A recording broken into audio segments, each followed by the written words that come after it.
Hello, guys. Welcome back to the FMA Talk podcast. Today, we have a friend that already came to talk about Barao Sugbo. This time, Mr. Paolo Pagaling will talk about 1, 2, 3 De Campo. Welcome. Welcome, Paolo. Thank you for inviting me, Claudio. Here in the Philippines, we used to say "sir" to just about anyone we meet. And Okay. recently, Okay. I have this student from Italy who Okay. said that saying "sir" is a little bit weird. Yeah, because sir, usually it's really, really official stuff like that. I always Yeah, say to exactly, all the people, just call me Claudio, Claudio, Claudio. So exactly. I can call you Paolo for this interview. Oh yes, of course, no problem. Okay, okay. So Paolo, you train Filipino martial arts, a lot of Mhm, styles of Filipino martial arts. mhm. 3, 4, how many? Not really a lot because uh, I feel like if I train with a lot of FMA styles, I may not be able to truly get deeper into these systems. But as early as 13, 14 years old, I was already introduced to Filipino martial arts, and I actually don't know what is the name of the style. And eventually, I found out that it's um, a mix of Lameco, De Campo, and Illustrissimo. Because Mm, the thing that was taught to me was actually something that came from Edgar Solite. So okay, my teacher, who learned it from Edgar Solite, actually taught these things to me. So it was a long time ago. I was like 13, 14 years old, and it was how old very are you now? informal. How old are I'm you now? 46, 47, 46, Okay. 47. Okay. Edgar Solito was really an important person in Filipino martial arts, also Mhm. in the West, because he spread a lot in the West, also in Yes. USA. Yeah. And yes. So from the very beginning, although my interest really was the Korean martial art called Warangdo, I even Mhm. thought that the stick techniques that was taught to me was Korean. I didn't know better because I was just very young.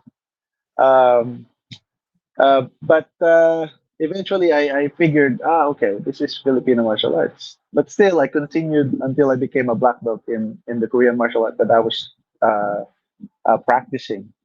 And I had a lot of mentors, and these mentors was also the same people who's still with me today. And actually, some of them are now also practicing the campo, which is weird for me because they were my teachers, and now I'm also teaching them. Mhm. Sometimes I can understand. You see, I did my research. I went to the islands to try to learn the system, and it's like I did the homework, and now I can share it to them. Okay, So. Paolo, if I remember well, so you train with Master Senisa in Mhm, Barausugbo. We mhm, did a podcast together with also Max Panizzo and mhm. Master Senisa. And you train with the Mano Yuli Romo. Oh yes, that's what I'm focusing right now with Manang Yuli. I train with him every Saturday. I think I have been training with him for more than a year now. Um, I was not. I was actually when I started training with him, I didn't really uh, show it in social media because I was kind of reluctant in training in that system because I understand that there's a lot of politics going on. But you see, in my case, I just really want to understand how it works. Then Mhm. eventually I realized, okay, I just want to help the old man promote his system. So that's my way of also giving back to him. Uh, Promoting him in social media. So that's why every Saturday I just record some videos and then I show it to the page. Hmm. And And you also train 1, 2, 3 De Campo. What other styles do you train? so I trained in Barao Sugbo, De Campo 123 Original, and Kali Illustration. But Okay, we just okay. call it Illustrisimo now. How do Yeah. you divide your training during the week? You give yourself to on Monday and Tuesday to one style, and Wednesday and Thursday to another one, and Saturday, Friday Uh, another one, and yeah, Sunday you rest. actually, uh, as you saw my schedule, right? It's just very Yeah, tight. yeah. So I have all these schedules with my training, and I also do some Zoom sessions with our online students. And we also have our regular weekly Zoom session, which is actually free for our members in the Dicampo organization. Um, I just manage my time really well. And Saturday is really focused on Illustrisimo, and I can still train with Dicampo every time I teach a student or every time I do our weekly Zoom sessions. And with Barao Sugbo, I already experimented with um, teaching it online. It's very difficult to teach online Yeah. because it it involves sensitivity. And true enough, I just had lunch with Master Flint Tabimina, Sir Bob Tabimina's son, and we were talking about how this will work online. And I think we both agree that it's very difficult because you see, you Tademina, really cannot. you are talking about Balintawak, right? Oh yes, Balintawak. You see, Ernest Diablo Barao Sugbo is almost the same as Balintawak. It's counter for counter, Yeah, and it's very difficult to really feel the energy when you teach it online. yeah, But yeah.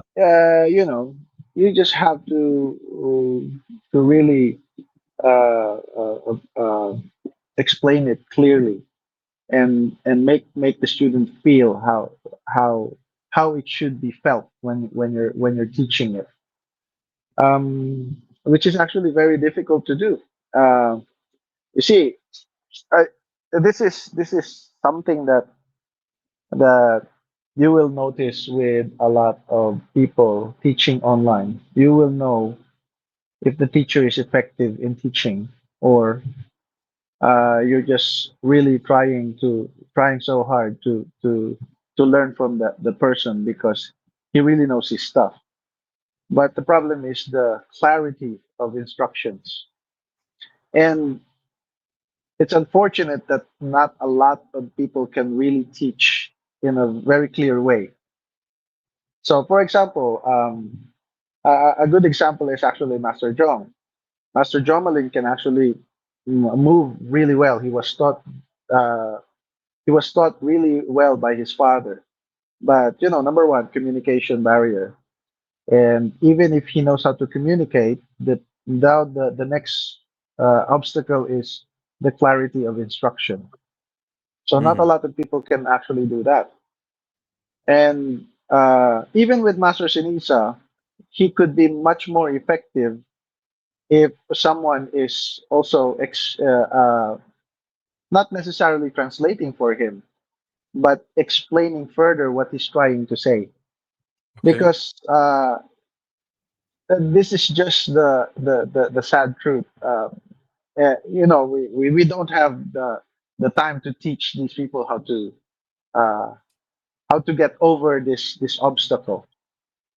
So what am I saying? If you're a student from far away, you just have to go and learn from these people, regardless if they cannot clearly explain these things. You have to be patient, is what I'm saying. I'm not saying that you require someone to help them. because you can still learn from them if you're going to be patient with them. Is that what Hmm. I'm saying? You see, sometimes I couldn't refer someone to Master Jomalin because I still need to put in some disclaimer. Okay, if you're going to train with Master Jomalin, you may not be able to speak your language clearly, and you may not be able to understand each other. But just be patient. Look at what he's doing. On my part, I will tell Master Jomalin, Jong, just say yes, no, stop. Yeah, very simple terms, and then show the movement. Stop. Yes. No. No. Do this. Do that. That's it. Uh, Just so we can try to preserve the art. Okay. Of course, it's just so much easier if somebody can actually teach it and explain it, which can okay. also be a disadvantage because there's a lot of people who can really talk really well, but I don't know, maybe you have encountered this even in other arts. They talk really well, but the skill level is not there, Hmm. or Paulo, they didn't train enough. do you have some students that come to you and say, "I would like to study not just one style"? Do you teach to anyone three Oh yeah, styles or two yes, styles, or they just yes. come? I want to do the 1, 2, 3 original, or I just want to do the Barao Sugbo. Yeah, yeah, yeah. I teach them as much as I can. But I always tell them that it will take some time. A lot of foreigners, especially foreigners who goes here in the Philippines, have this fear of missing out because they only have like 5 days to train. Yeah, yeah. So they want to actually learn almost everything in 5 days. Again, I was talking to Master Flint earlier. He has this student who trained with him for 1 month, and still he was also having this fear of missing out. But he has one full month to train. But if your mindset is okay, I'm there to actually train and really learn, regardless of what I can get this week, is I will take it and train on my own. In my case, whenever this happens, I always try to teach the fundamentals first, especially the footwork. Because you see, once you understand the principles, the especially the you see, we have the lower body and the upper body. I touch on the footwork first, and then I touch on the striking, and then how to sync them. Now I Hmm. don't correct all the time. What's important is they experience how it's done, and then they can just fix it on their own. What's important is they understood how the footwork syncs with the strikes, how the strikes are executed, how the footwork are done. And so that's basically what I do. So that you see, in the campo we have 3 stages: elementary, high school, and college. If I start them with elementary, 5 days is actually not enough. But if I start them with the fundamentals for 1 or 2 days, even on the third day, they should be able to get the whole elementary properly, Hmm. as opposed to doing the repetitions for elementary for the next 5 days. Because Uh, you really have to explain how these things work. In my case, when I started doing the campo in Cebu, I start I did it for 5 days first. The initial uh, training was I no, not 5 days, like 1 week, 7 days. So if you think about it, we have three stages or three separate sections: elementary, high school, college. In elementary is single stick fundamentals. In high school is double sticks. In college is single stick again. So the first day we did elementary, morning and afternoon. The second day, elementary again. So the goal is memorization. If you can really do the movement well, then that's good. But what's important is you memorize first. Third day, high school is already introduced. Fourth day, elementary and high school are now being done. So you should have memorized elementary already on the third day. And on the fourth day, you should already be starting to understand and memorize high school. And then on the fifth day is still high school because high school is kind of difficult because of the coordination. And then on the sixth day or fifth or sixth day, that's where you start to introduce college. And then on the seventh day, Master Jong also introduced the specialization. So if I am to give a feedback on the way it was taught to me in the on the first time that I went there, if that was me, that 7 days would have been uh, focused only on elementary, so And that and then the fundamentals. it's a this is a nasty question. Mhm. Are you afraid some guy from Europe or somewhere else can come, train 1 week, get back, open up a class without your Ah, permission, use a it's not logo, gonna. use the name and everything? How do it, you control this kind of things? no, it's not gonna happen anymore. You see, we actually help the family financially, and uh, if this guy who goes there and gets certification from Master Zhong wants to take the responsibility, then yeah, no problem. No, no, I mean also without any certification, without certification. He just come, train, get back, open up without Ah, permission and everything. if How that do you if how do that you will if control one situation like that? actually we don't have to control it. It's just it's a matter of being identified as the legit organization who runs things. So if you go to Toledo and start training with Master Jong, actually I told Master Jong, okay, if somebody wants to train with you, yeah, go ahead. Just make sure that he pays you. And then if he goes back to his country and decide to teach, actually we allow that. And but if he decides to teach and he says that he's already a teacher, of course uh, we're not going to recognize him as a teacher because we actually have a process of how we certify people. Mhm. It not a perfect process, but it's what we have, and it has been working for quite some time ever since we started the online course. The way we do it is, you see, we have the online course. It's like a book, okay? Once you read the book, once you saw the video, you should be able to perform all these things. And then we will see. First it was just me and Master John. Okay, let's see how you do it. Okay, if we find that to be okay, then we will okay you as a certified instructor. And then and then we learn from that process. We get another candidate. Okay, if it's okay, then you become an instructor. Until such time that we were able to get two or three instructors. These two or three instructors are now present during the certification process.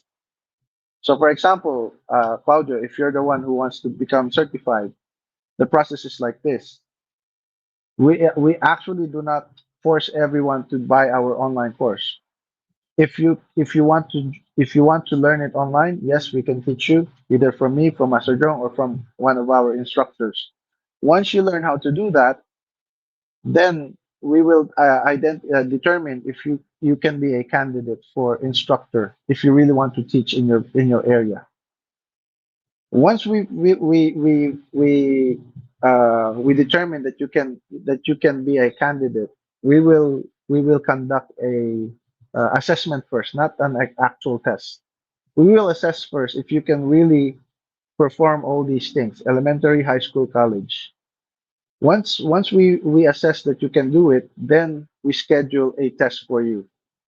Now, this testing day, we will invite students, our organization, students, on also all those who were already certified in the past to witness your testing. Mhm. And by doing so, we have quality control.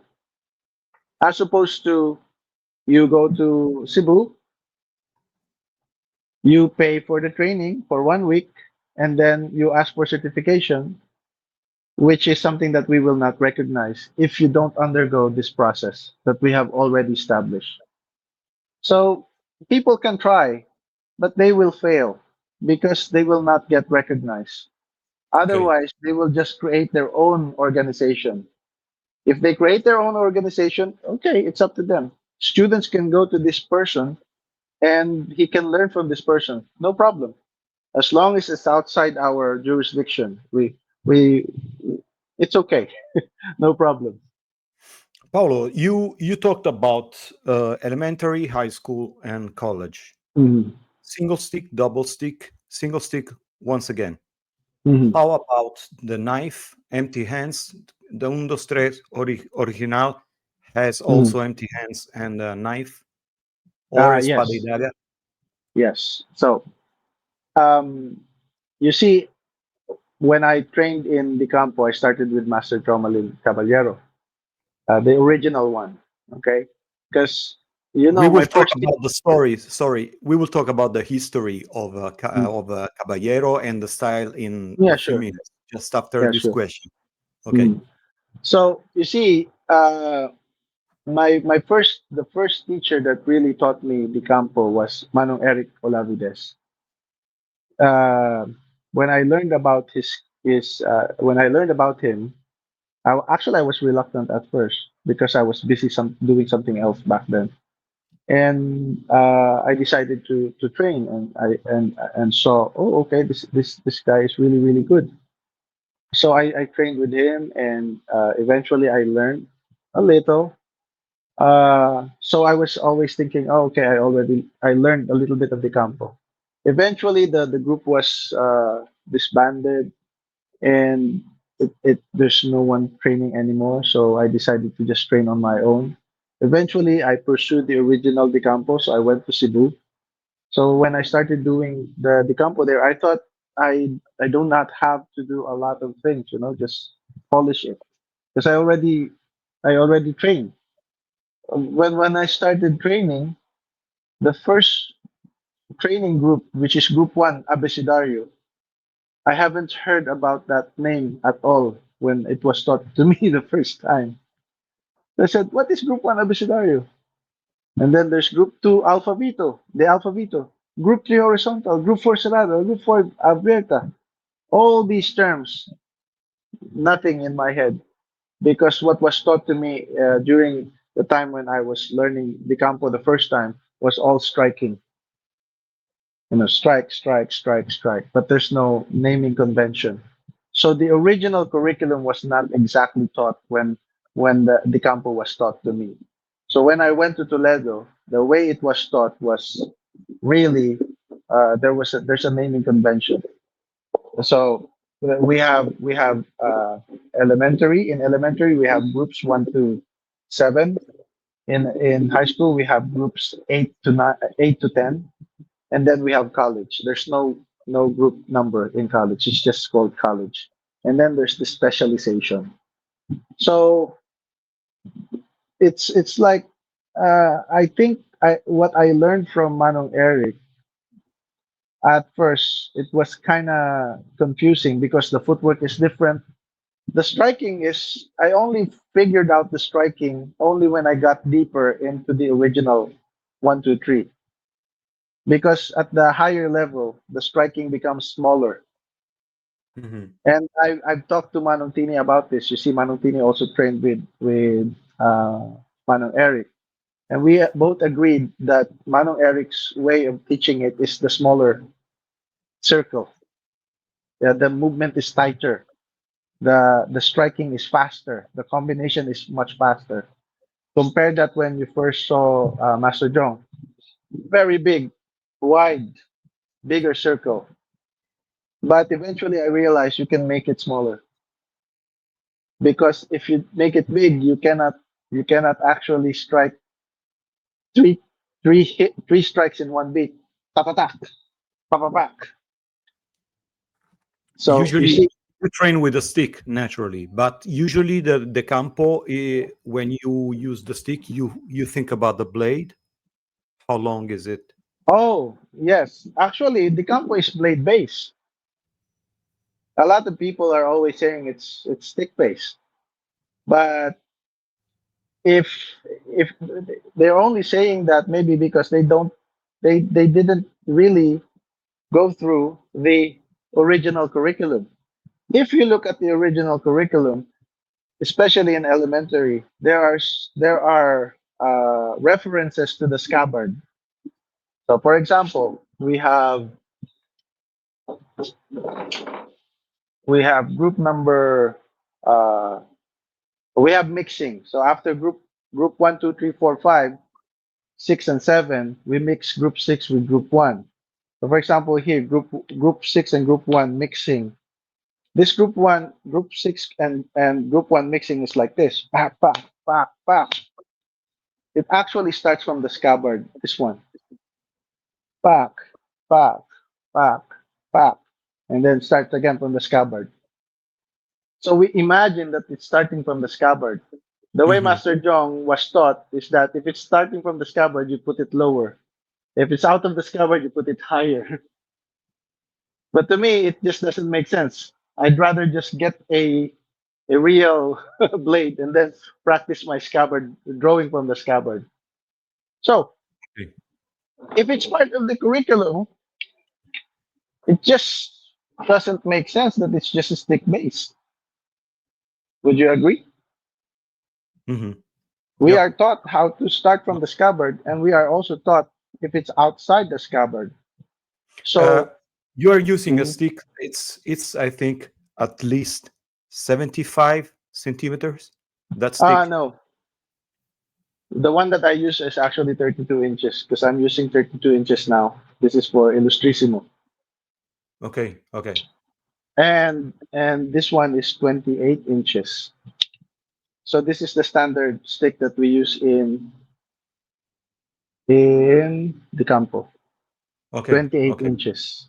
And the longer one is for Illustrissimo. Oh, this one is for Illustrissimo. In Illustrissimo we like the 32 inches because if we go for the rompida, I won't be able to hit your leg if it's shorter. So you Hmm. see, in Illustrissimo we have something like this. This one, bang, you hit the leg.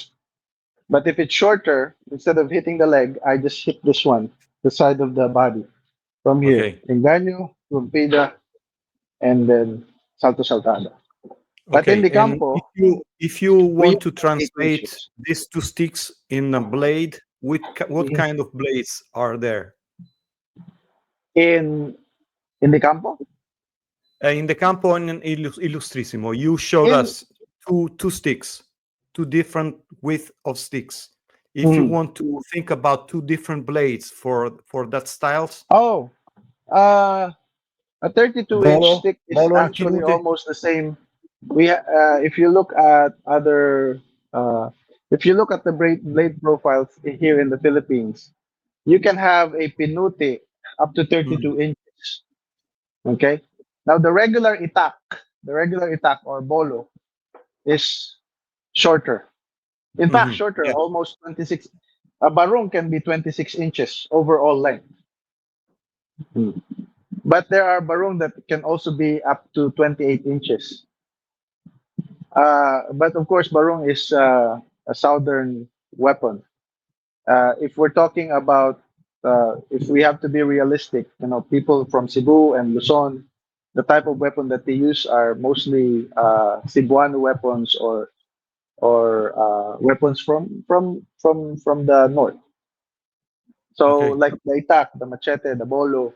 Uh, in my province, we have several blade profiles, but the itak is usually up to here, 26 inches. See this one. okay, okay. Uh, so can you show us how do you handle the stick? What way Oh, do you use to yes, handle yes. the stick In in with a big in in puño like that, or Yeah, you prefer to use it like this? no. We prefer to use it like this. So we can do it with four fingers like this. Four fingers. Okay, so I consider Or another hand here. yeah, one hand here Okay. or three fingers. It's up to you. Two fingers, one finger. But in the campo, we always use at least a little bit of space Cool. here. Okay. Okay. Actually, And it's in not for this. This one is not for close range. This one is for co- uh, the control mm, of the stick. okay. And This one. Illustrissimo, how do you handle the stick? Oh, we always hit. We always use this. Okay. Okay. This is how it's. This is how we use illustrate. This one is always free. This Mm, one. For example, okay. here. In fact, we also do it like this. Before you hit the guy, you go here. So this is how it's held in Illustrissimo. At least according to Mang Yuli, and not like this. Unless you have 35 inches. It depends. You see, if you have a longer stick, for example, this one. This is a longer stick, maybe 35 inches. So now I have to go like this. And this is how you hold it in Mm, illustration. We're not going to hold it up to here. We have to go here, there. And we have to cut it if we have to. So that's why for okay. me, 32 inches is the standard. This one, see, this is a training blade. This is a pinuti. This is 32 inches or almost 32 inches. Let me just check. No, 31 inch. This is from Heil. Yeah, this one. Campbell. Native. This one is a little bit longer. See, we call this Ohastari. Hmm. Beautiful. Longer. Look at this one. Very nice. Beautiful. See? If it's you can lock it here. Lock. See, if you lock it, you can. It's not gonna go down unless you do this. Now Hmm. you can move it. You see? So Yeah. Yeah. really nice blade. This is called a garab. This one. Also, this one almost the same. This one. Hmm. Nice. I'm not shy to show it because I keep it clean. It's always clean. And Paolo, another one. when I see all these weapons and the way you handle every type of stick in each style and stuff like that, I realized I'm a really nerd. I'm a FMA nerd. I really like the details of every style, the footwork, how it Yeah. changes. It's so fascinating. I Yeah, love yeah. FMA. You see, a lot of people also gets addicted to the blade. They buy all sorts of blade profiles. But there's a reason why they have all these blade profiles. Like for example, this one. This is called sinampalok. Gunting? It's not a Almost gunting. like no, it's almost like ginunting. But in Okay. Marinduque, we just call it sinampalok. And again, you see, it's sticking out. Yeah. Otherwise, you cannot put it in the scabbard. Yeah, you cannot go Yeah. like this. The way we do this in Marinduque is like this. We take it out from here. And now I can Hmm. have two. Of course, this is the most beautiful one for me. Put it, this one. This one. It's made by Mang Yuli. Very nice. Nice. See? You don't. The way he takes it is not like this. It's this one. Hmm. This is a barong, right? Yeah, this is a barong. Is it true that the barong initially was used for to cut the tunas? I am really not sure about that. Okay, okay. A lot, a Uh, lot. Paolo, do Yes. you want to tell us the story of the 123 original? Yeah, sure. By the way, I was telling earlier that in our logo, it has the pinuti. We use the pinuti as the weapon of choice of Jose Caballero. Although we're not really sure if that is his favorite, we can only guess that that's the one type of weapon that he would probably use because it's very common in Cebu, the Mhm. pinuti. So yes, the Campo 123 original, and I think this is going to be interesting because I have read everything about it in the books, but I also did my own research, and really I don't have a lot to add, but maybe it may be interesting for some. Um, First of all, according to the books, Jose Caballero created the Campo 123 original. So the Campo 123 original was created in 1925, which means Jose Caballero was only 18 years old. I don't believe that he could have created a very streamlined curriculum. I think he must have learned it from someone else. Given the terminology, for example, Group 1 Abecedario, Group 2 the Alphavito, Group 3 Horizontal, Group 4 Serrada, Group 5 Abierta, so on and so forth. There's also Group 8, Dos Manos Dos Largos, Group 9, the Cadena de Cuerdas, Group 10, Hagad Hubad. So for me, even if he knows all these things, I am not convinced that he's the only one who was able to create it. Because at 18 years old, I don't think anybody can pull it Yeah, off too at that young. at yeah, it's too young. So I think he must have learned it from someone. And according to one of his sons, uh, I call him Tio Lando or Uncle Lando. Tio Lando said that his mother told him about the story of this person that Jose Caballero actually must have learned this system from. And this was the time when Jose Caballero was still working at a train wagon repair station.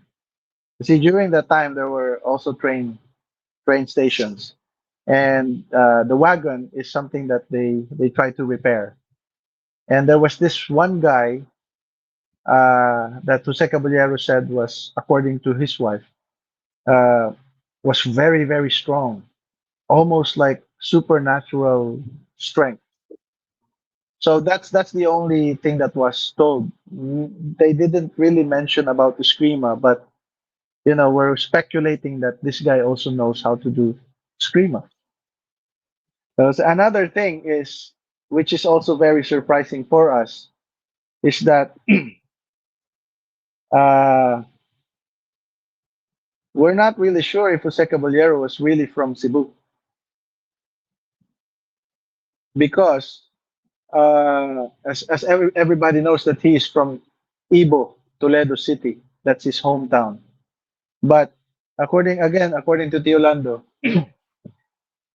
during the time that when his mother was being courted by his father, Jose Caballero would be coming from another island, which is from San Carlos, and he would go on a boat to go to Toledo to try to court his mother. So I was thinking this Jose Caballero must be from San Carlos, Mhm. and I have met another relative of Jose Caballero. This guy is actually the grandson of Jose Caballero's grandmother. Sorry, Jose Caballero's sister. Jose Caballero's sister's name is Inorata.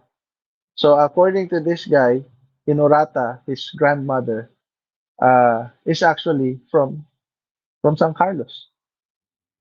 So I said maybe my next place to visit is San Carlos City in Negros. You see, this is Negros and this is Cebu. If this is Toledo, this is San Carlos City. It's very near. Hmm. You can just cross. There's actually a ferry that goes back and forth uh, from Toledo City to Negros. So it's something that's interesting for me.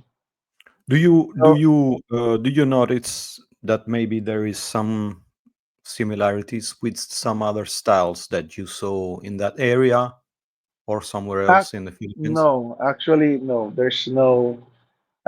In Toledo City. I haven't really. Although I tried to ask, but you see, I tried to interview several people there who actually trained with Grandmaster Maui Caballero, Master Jomalin's father, and they said that there's not a lot of escrimadors or escrima systems in that area. Okay, okay. Because So sometimes when I see some videos, uh, some movements are similar to the the campo. what do you call it? The Filmocane Eskrima San Miguel. Ah, yes, that one really is different. It's Okay, different from our style. They okay. use a lot of cross leg and I can even simulate it. Yeah, See? yeah. But that's not how we do it. I have met Master Panto a few times in Cebu, and San Miguel Eskrima is really different. And I think Momoy Cañete and Jose Caballero are friends in their later years when they got older. So going back to the history of the Campo 123 original, according to the stories, Jose Caballero established it in 1925. And um, again, I am not convinced that he actually learned it from just by simply looking at fights and you know learn from the movements of those people who are fighting. He must have learned it from someone else. Hmm. But of course, that's just my opinion. Okay.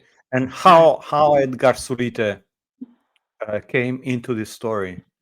Oh Also yes, because Sulite, you have a double relationship with Sulite because Sulite was a real friend, a dear friend of Manuel Yuli Romo, and he oh also studied yes, with Caballero. So yes. it has That's to do with that's two of the styles that you train and teach. that's the thing. One of the reasons why I'm also very serious in training with Manong Yuli is because he also trained with Edgar, PG Edgar Solite. In fact, they trained continuously for like 2 years together. And every time I ask Manong Yuli about Edgar Solite, he knows even the personal stuff. Like, oh, Edgar was in love with this girl. Edgar was something like that. I said, I'm not interested with that. I'm only interested with your training. When I met Manuel Yuli Romo, it was funny because he was really kind. When we wrote each other, I invited him. He was really, Uh, really kind. When I met him in the podcast, I introduced mm, him. He said like that without saying anything. I thought myself maybe he's not so happy to be here today. He doesn't want to speak or stuff. In the uh, end, he was really really kind. We made 2 hours and a half podcast. yes, He showed a lot of things. He yes, showed very really really open. It was really really nice. It was a yeah, master class. But in the yes. beginning, he was a little cold, like what this Oh, guy no. wants from me. If you start him with one topic, it will not never end. Yeah, yeah, Mm. yeah, yeah. That is his energy. And you see, you really have to be patient with Manong Yuli when he starts to teach. He knows a lot of stuff. And what some of the things that I was really asking him is, I just needed to get some clue as to how Edgar Sulite really was moving the way he was moving in terms of the De Campo movement. But I think Manong Yuli actually influenced Edgar Sulite into slowing down his strikes. You see, in the campo, we are really, really doing it really fast. Pa, pa, pa, pa, pa, pa, pa, pa. But in Illustrissimo, that won't work because Illustrissimo is slow with a lot of baiting and Hmm. then explosive. All of a sudden, boom, that's it. You're dead. So it's two different systems, but at the higher level, you will see similarities in the principles that are used. In the campo, we also use baiting, but almost similar to Illustrissimo, but it's executed in a really different Yeah. way. When you moved a few minutes ago, I saw something with the 1, 2, 3, 1, 2, 3, that kind of movements.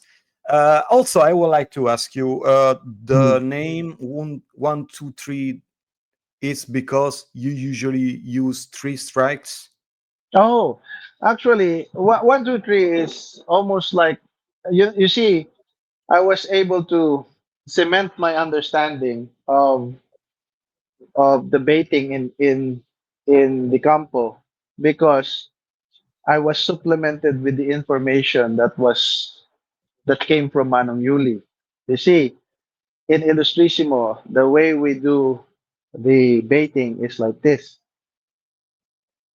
and then all of a sudden you change direction, Hmm. and then you follow up. You see? So, for example, here, pak, or you can go like this, pak. It depends on the situation, but every time we do it, there's always a bait, bait, counter, and final strike. So, if you look at the similarity, you see, look in Illustrissimo, we do it this way. One, oh, here, pack. So 1, 2, 3. 1, 2, 3. 1, 2, 3. In the campo, we do it this way. 1, 2, 3. 1, 2, 3. And according to Mang Yuli, when he was teaching his champions in sports arnis, this is not allowed. That's not allowed. Hmm. This is not allowed. That is not allowed because it's a thrust. Yeah. So what happens is it becomes like this. Boom. It's almost the campo now. Yeah. Yeah. Uh, Okay. see, when we do the serrada side, you think that I'm gonna go here, but it's actually here. Mm. Hmm. From the abierta side, you think I'm gonna go here, but all of a sudden it's here. Okay. See, We are talking about Illustrissimo right this now, is right? illustrissimo. Okay. But when we talk about the campo is like this. Ah, actually, according to Jose Caballero, he has this phrase he calls uh, this phrase. Ako muhagad, ako mudaog. Ikaw muhagad, ako mudaog. What that means is, if I attack you, I win. If you attack me, I still win. So what does he mean by that? If he is the one attacking and you counter, he can counter your counter and he wins. If you're the one attacking, he counters you. If you counter him, he counters you again and he still wins. Very difficult to understand We, this. The Campo is not a one strike fighter. It's okay. always by twos. Buy trees if you can, because we don't want to get countered. You're about to counter, we're already changing. That's why we have the hayang kulub. Pa, boom, bang. Oh, sorry, that's illustrisimo. But here, papak, boom, papak, boom. Okay. That's what we do. Now, Uh, if you think about it, the the way we execute our baiting is almost like striking. You see, we don't bait like I'm gonna bait you this my half strike. I'm not gonna bait you my half strike. I'm really gonna go for the half strike. If you react with my half strike, I change. I mhm. change and then do this. If you react with my high half strike, I change and then I do this. Now I find Illustrissimo to be a little bit efficient because here in the campo, look, back, I still have to retract my hand and strike you. In Illustrissimo, they don't like retraction.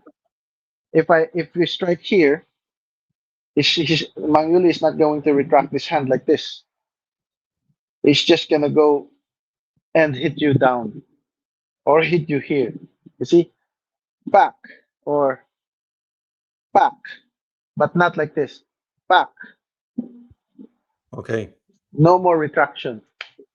Okay. So Okay. that's the main difference. But in the campo, we rely on the. That's why we have this spring.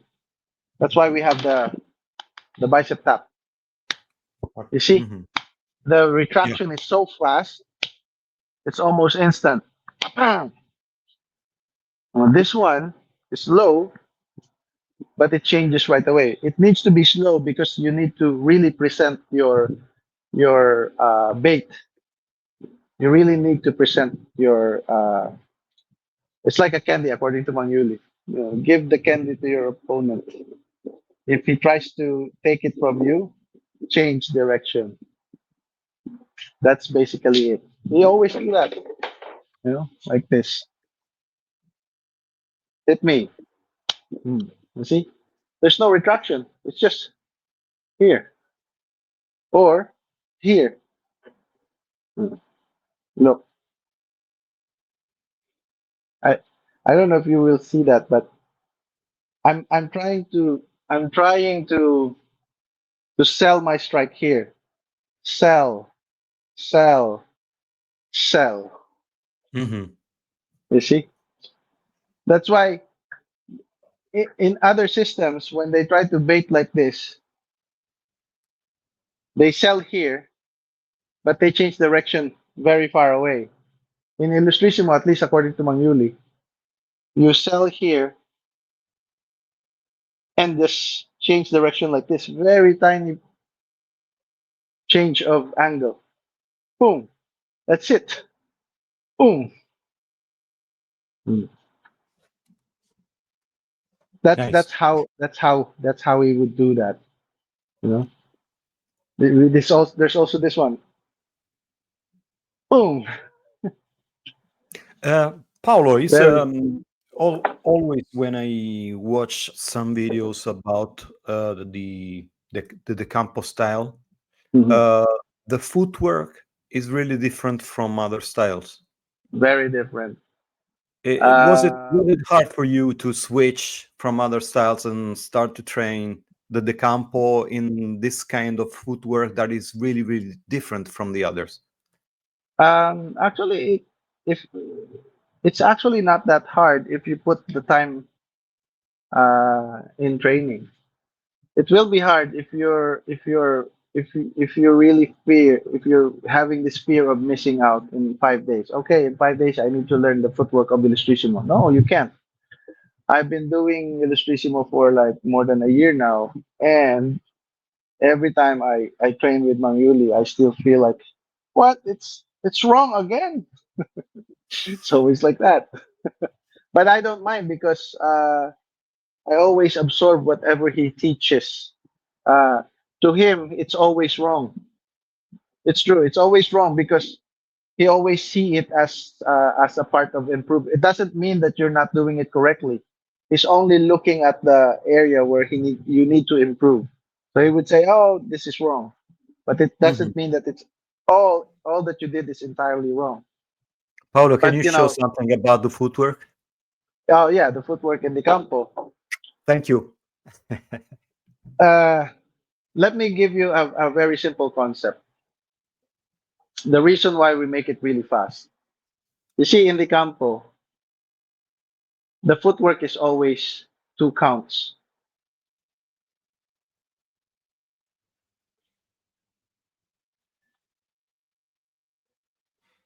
Do you see that? It's always two counts.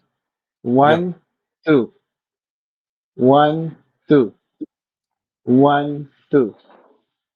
You see the footwork here? Yeah. Look, here, here, here, here, here, here, here. It's always by twos. So now most people, when they strike, they strike like this, or like this, or like this. See? But in the campo, we always move with these two counts. One, two, or one, two, or one, two. So how do we insert our strikes here? So for example, with a full strike like this, I can go like this. One, two, one, two. If I use a redonda, it looks like this. One, two, one, two. If I use a half strike, I do it like this. One, two, one, two. You see? Like this. Hmm. That's a half strike. A redonda is like this. A full strike is like this. But notice the footwork, it's always by twos. Yeah. So how Yeah. do we make it really fast? So if we try to combine a half strike and a redonda, most people would do it like this. Two strikes, but four counts. Did you see that? One strike here, two counts here. One strike here, two counts here. So four counts, two strikes. See again, look. Even with a full strike like this. Hmm. Now, if I try to insert the if I try to use each count with a strike, I can do it this way. Look.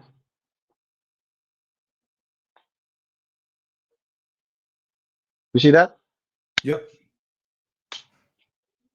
I have two strikes now. Compare Mhm. that earlier. One slide, one strike. One slide, one strike. One strike. But now one slide, two strikes.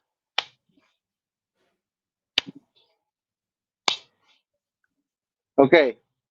Now this is the most interesting part. I can I can I can slide one time here, look, and then do three strikes in one slide. Look. That's one slide, see? But three Yeah. strikes. See that? I'll do it slowly. One, two, three. Mhm. So my footwork, which usually has two counts, is now become three counts. Instead of one, two, it becomes one and two, one and two, one Okay. and two. Now, if you learn how to sync your footwork like that, look, even if I do it really slowly, it still looks very fast. You understand what Mhm. I'm saying? And it's very smooth as opposed to this one. This is slow. So I'm trying to uh, assign the strikes for every time I slide. Like this. It's very difficult to make it four. Because I can go like this, for example, pak, pang, pang, boom. You see? Yeah. Pak, pang, pang, boom. Pak, pang, pang, boom. It's just one slide. So that's how we strike multiple times in one beat.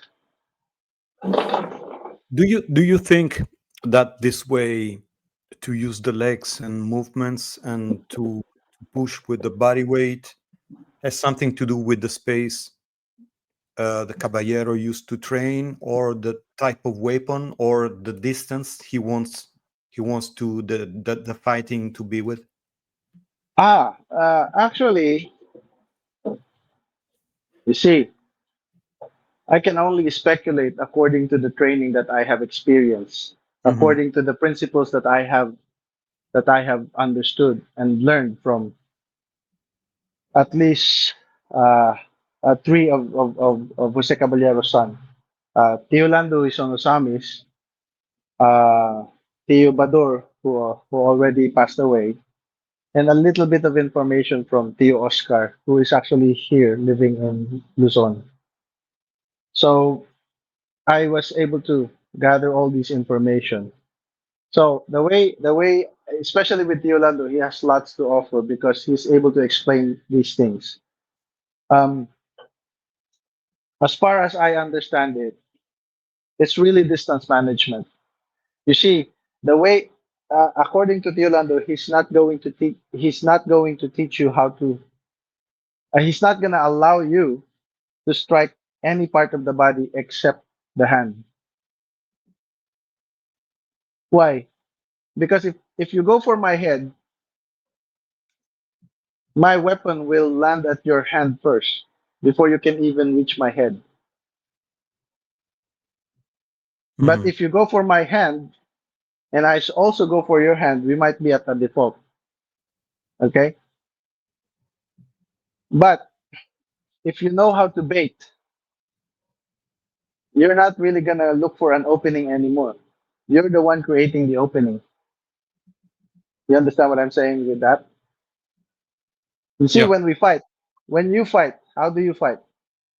Oh, I see that his head is open. I will go for the target. Bang! Next thing you know, you got disarmed. You got hit in the hand because it was a bait. I'm baiting my head. You go for the bait. Boom. So if you're a one strike fighter, you will end up getting countered. But if you're like De Campo, if I see the head and I really went for it, at least I have two strikes. Pa pa. In case I get countered, see, look, pa pa pa pa pa, I get countered. That's why we have the Hayang Kulub. Bang. This very fast. Because the counter is also very fast. Like that. The way we counter that is boom, boom. See? Boom, boom. It may be in theory, but if we do it again and again, drill it, somebody's trying to strike you, your hand. Just go like this. Papa, papa. He will miss this like a few, just maybe less than an inch. See? That's why we have the Hayang Kulub. It's not just here. It's also here. For example, you hit me here. Bang, bang. See? Look at my hand. Yeah. You're about to hit me there. But now I'm retracting. See? When I'm retreating, I'm also hitting you. So this is a bait. Bait. Fuck. Okay. So there are many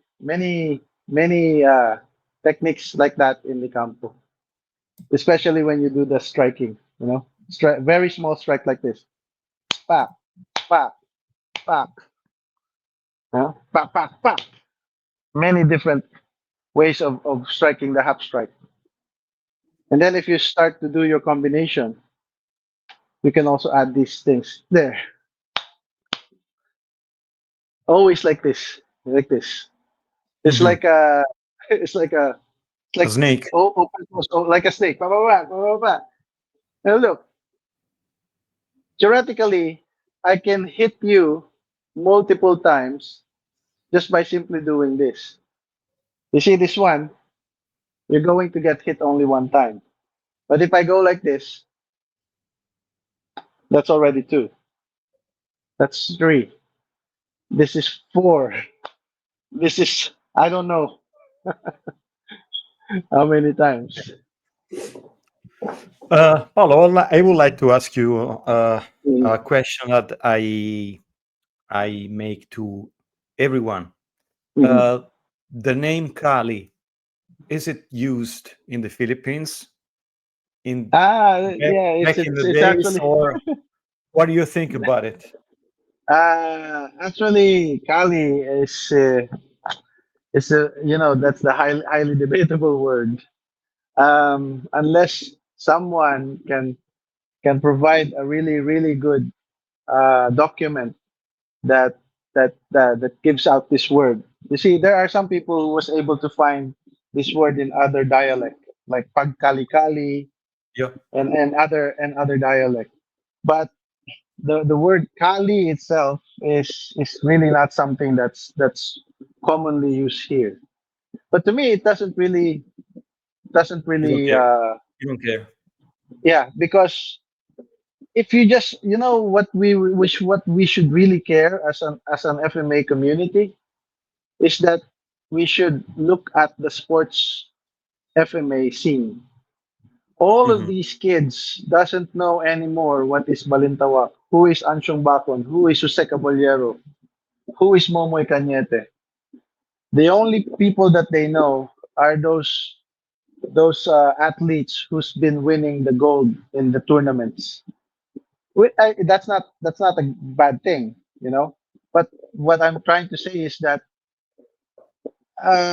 we have passed on the law, the Arnis law, and almost every public schools here in the Philippines are told to recommends Arnis as their physical education. But it's only up to there. They don't include the history, you know, the styles. I know it's very difficult, but I think an authoritative body, maybe like PECAP, should do something about this. Hmm. Because if you just go to an island or any school here in Manila and then talk to a group of Arnis players, ask them who is any of the styles. You just ask them what is Balintawa. Ask them what is De Campo. Or ask them what is Lapunti. Ask them what is Lightning Scientific. The chances are it's very slim that they know these styles. Hmm. What they just know is sports are niche. That's it. So uh, for me, as far as I'm concerned,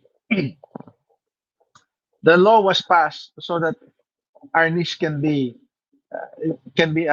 our niche becomes our national sport, and that with it comes the history. You know, the culture behind the history behind it should be learned by these students. You know, I'm actually happy that some champions from sports arnis are only starting to understand the other side of arnis, which is our side. You know, Hmm. the traditional one, where we have a really good understanding of the history, or at least we know these styles, we know the founders, we know the grandmasters. But these kids really they don't have any clue about these things. So you see, even if you ask them what is Kali, nope, they don't know what that is. They just know Arnis. If you ask them what is What do Eskrima, you prefer to use the name Eskrima, arnis? I would prefer Eskrima. That is Eskrima. the proper Cebuano term. Okay. Okay. But arnis is, arnis is mostly used by the kids in sports arnis. Do you know how Okay. to? Do you know arnis? If you ask them, do you know Eskrima? No, I know arnis. Do you know Kali? What is that? Paolo, where do you live? In Manila? Yes, here in Pasig. But Okay. I Okay. actually live in the island of Marinduque. But we Okay. decided to just stay here because my kids are enrolled here in the school. They're enrolled in the school nearby. Okay. The other name I wanted to ask you is about Panantukan. What do you Yeah. think about the name Panantukan? Is it spread in the Philippines, or No, you think it comes from the US? you see, panuntukan. At least I'm just expressing my opinion. So, just like a lot of people are saying, panuntukan. There's no such term here in the Philippines. The proper name is suntukan. But suntukan is basically like two kids fighting or Yeah, two adult fighting, and then hey, come on, let's do this. Pa, pa, pa, pa, pa, it's just a suntukan. brawl. Just a Yeah, just a brawl. It's brawl. not a Just a brawl. method, the system, Yeah, there's or no stuff method. like that.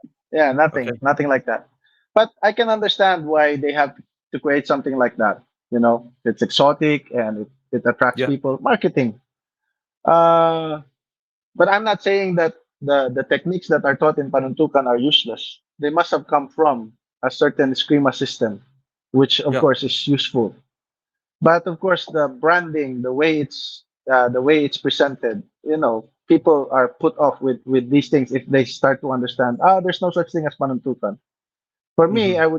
I would still look at it. Okay, really nice technique, huh? You go like this, you go like this. Absorb what is useful.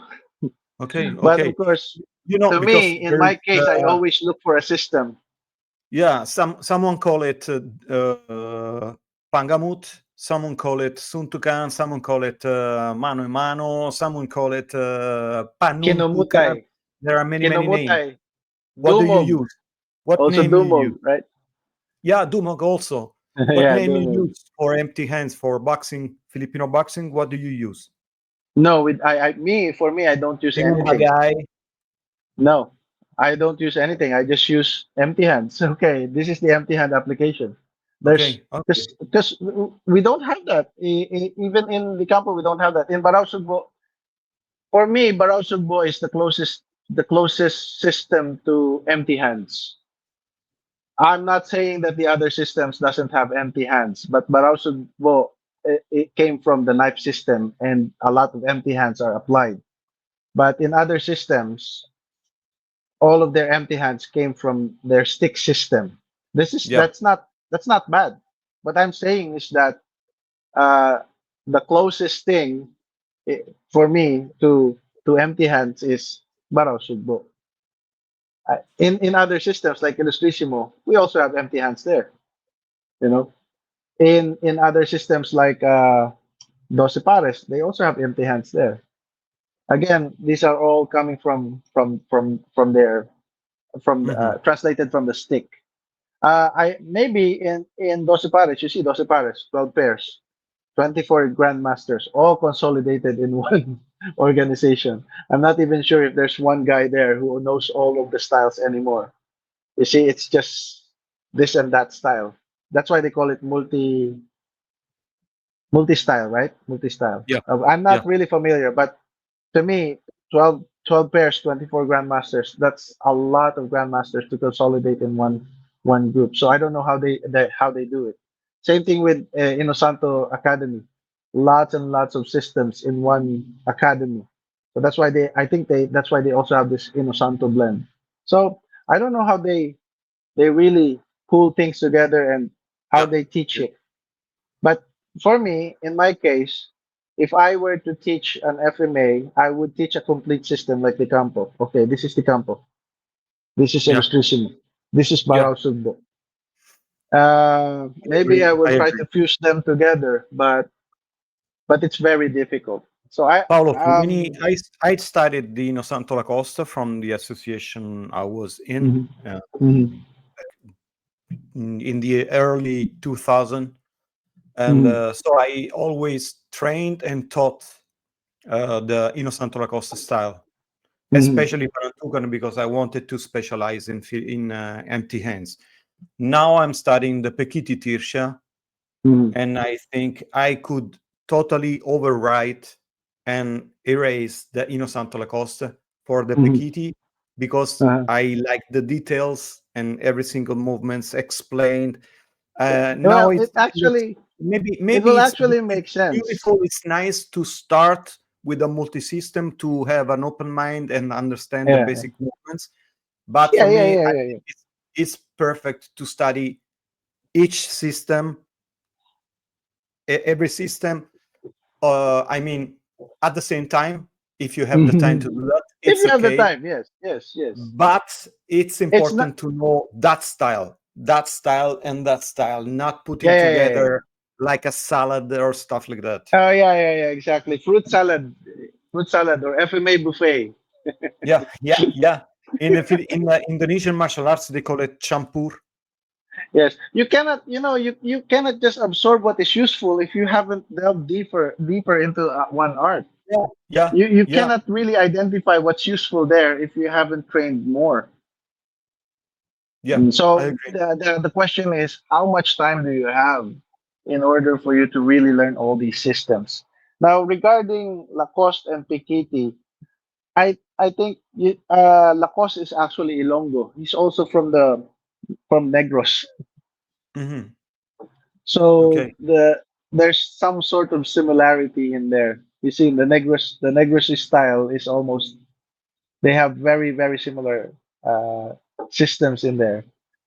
Okay, Paolo, one last question I would like to ask Hmm. you. Do you want to add something that you care to tell? Is there Uh-huh. something that you want to tell to people about Filipino martial arts? Ah, yes. Please, at least read something about the history. I would really recommend, because this is the only book right now that really will give you a good understanding of the landscape of the styles in Cebu. The Cebuano Eskrima, Nepange? Beyond the Myth. Yeah, by Ned Nipange.